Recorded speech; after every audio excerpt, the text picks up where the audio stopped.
সেই কাঙ্ক্ষিত মত্তের মঠের সামনে অনেক উঁচু। দারুণ একটা অভিজ্ঞতা আমার জন্য এইভাবে বাঁশের সাঁকো পার হওয়া। সুবিশাল একটা দিঘি, বাম পাশের এটা হলো পাট গবেষণা কেন্দ্র সম্ভবত মানিকগঞ্জের।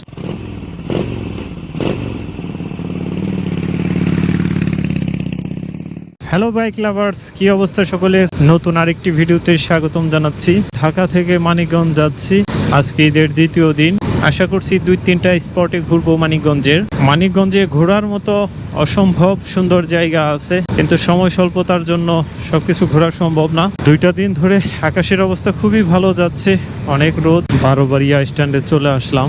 মানিকগঞ্জ যেতে ধামরাইয়ের পরে যতগুলো বাস স্টপ আছে তার মধ্যে আমার সবচেয়ে ভালো লাগে এই বারোবাড়িয়া বাস স্ট্যান্ড। জায়গাটা অনেক খোলামেলা, অন্যান্য বাস স্ট্যান্ডের মতো এতটা ঘিঞ্জিপূর্ণ না। বামে এই জায়গাটা অনেক সুন্দর, কারণ এখানে পানি আসলেই অনেক পানা ফুল ফুটে থাকে। আর পানা ফুল নিয়ে আমার একটা ভিডিও আছে আমার চ্যানেলে, সেই জায়গাটি ছিল ওইটা। নয়াডিঙ্গির এইখানটাতে একটা নতুন ব্রিজের কাজ চলছে। অনেকেই স্থানীয় যারা আছে তারা বলছে যে এই ব্রিজটার আসলে কোনো প্রকার দরকারই ছিল না, তারপরে একটা হুদাই সরকারের একটা অর্থ ব্যয় হচ্ছে এখানে। দুই পাশে ওইরকম কোনো খাদ নাই যে এক পাশের পানি আরেক পাশে পাস হবে। এটা সমান্তরাল করে রাস্তার কাজ করলেও করতে পারতো।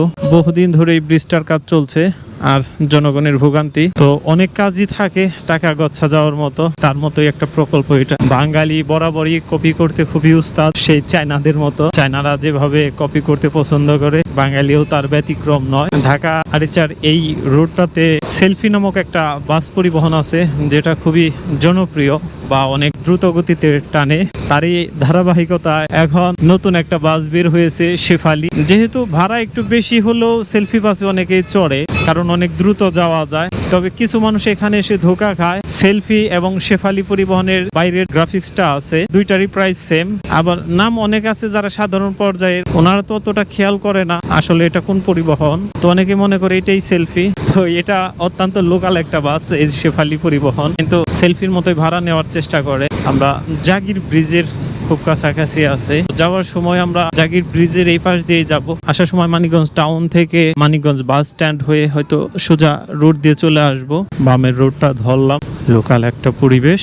বাম পাশের এটা হলো পাট গবেষণা কেন্দ্র সম্ভবত মানিকগঞ্জের। বিশাল জায়গা জুড়ে একসময় এটার ভিতর দিয়ে সাধারণ মানুষ যেতে পারতো, ওয়ালের কিছু ফাঁক ফোকর ছিল, কিন্তু এখন অনেকটাই কড়াকড়ি হয়ে গেছে। এখন চাইলেও আর এর ভেতর দিয়ে সর্বসাধারণ মানুষ যেতে পারে না। আমার একটু ভুল গেছে, জাগির ব্রিজ পার হয়ে ওই পাশ দিয়ে গেলে সম্ভবত এতটা ঝামেলা হতো না। তো আমি যখন সার্চ করছিলাম তখন গুগল ম্যাপে সম্ভবত রাস্তা আমাকে এইটাই সবচেয়ে বেশি দেখাইছিল, যার জন্য এই রোডটা ধরছি। দেখি সামনে গিয়ে দেখি কি হয়। শান্ত নিবিড় একটা গ্রামের পরিবেশে বাইক রাইড করছি, অনেক ভালোই লাগছে। হ্যাঁ, গ্রামের মানুষগুলা কত শান্তশিষ্ট। হ্যাঁ, তারা অবসর সময়টা গাছের ছায়ায় কাটাচ্ছে। আর অনেক মানুষ তো খুবই পরিশ্রম করে। এই যে ঘাসের বোঝা নিয়ে যাচ্ছে, কত বড় ঘাসের বোঝা। সম্ভবত একটা নদীর কাছে চলে আসলাম, নতুন একটা অভিজ্ঞতার সম্মুখীন হচ্ছি।